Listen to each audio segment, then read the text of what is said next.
একটা নতুন mini blog নিয়ে এখন না বাজে রাত 2টো। কোথায় যাচ্ছি বলুন তো? 2টোর সময় মেয়েকে নিয়ে, মাকে নিয়ে, বাবাকে নিয়ে, ভাইকে নিয়ে যাচ্ছি দক্ষিণেশ্বর কালী মন্দির। আর রাত 2টোয় কেন গিয়েছি? 3টে 5-এর ফার্স্ট লোকাল ধরেই গিয়েছিলাম, কারণ আমাদের একটু তাড়া ছিল, তাড়াতাড়ি ফিরতে হবে।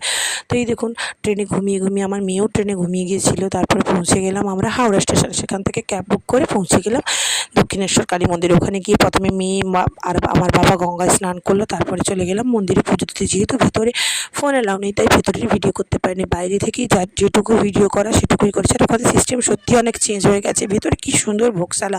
ওখান থেকে আমরা একটা ভোগ ডালা নিলাম। তারপরে পুজো টুজো দিয়ে ওখানে টিফিন করে আবার একটা অটো বুক করে চলে গেলাম আমরা বেলুড় মঠ। কারণ এর আগে আমি একবার গিয়েছি, মা বাবা ভাই কোনোদিনও যায়নি, তাই ওদেরকেও নিয়ে গেলাম। আর এই দেখুন, আমার মেয়ে কিন্তু একা একাই হাঁটছে, ও কিন্তু সবথেকে বেশি খুশি হয়েছে।